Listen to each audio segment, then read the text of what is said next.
ಇನ್ನು ಗೃಹಲಕ್ಷ್ಮಿ ಯೋಜನೆಯ ಅಪ್ಡೇಟ್. ಕರ್ನಾಟಕ ಸರ್ಕಾರದ 5 ಗ್ಯಾರಂಟಿ ಯೋಜನೆಗಳಲ್ಲಿ ಒಂದಾದ ಗೃಹಲಕ್ಷ್ಮಿ ಯೋಜನೆಯ ಪ್ರಮುಖ ಮಾಹಿತಿಗಳು. 2,000 ಹಣ DBT ಮೂಲಕ ಜಮೆ ಆಗಿದೆಯಾ?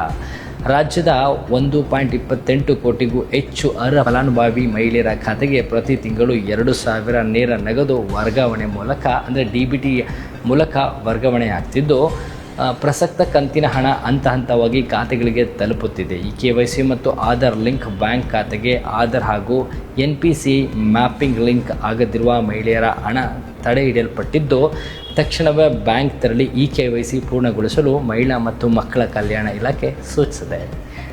ಹಾಗಾದರೆ ಸ್ಥಿತಿ ಪರಿಶೀಲನೆ ಏನು ಸ್ಟೇಟಸ್ ಆಗಿದೆ ಅಂತ ತಿಳ್ಕೊಬೋದು. ಫಲಾನುಭವಿಗಳು ತಮಗಾಗುವ ಹಣದ ಸ್ಥಿತಿಯನ್ನು ಕರ್ನಾಟಕ DBT ಆ್ಯಪ್ ಅಥವಾ ಸೇವಾ ಸಿಂಧು ಪೋರ್ಟಲ್ ಮೂಲಕ ಪರಿಶೀಲಿಸ್ಬೋದು. ತಾಂತ್ರಿಕ ಕುಂದುಕೊರತೆ ಏನಾದರೂ ಇತ್ತಂದರೆ ಪಡಿತರ ಚೀಟಿ ಬದಲಾವಣೆ ಅಥವಾ ಬ್ಯಾಂಕ್ ಖಾತೆ ತೊಂದರೆ ಇರುವವರು ಹತ್ತಿರದ ಗ್ರಾಮ ಅಥವಾ ಕರ್ನಾಟಕ 1 ಕೇಂದ್ರಗಳಲ್ಲಿ ಸರಿಪಡಿಸಿಕೊಳ್ಳಬಹುದು ಅವಕಾಶ ನೀಡಲಾಗಿದೆ.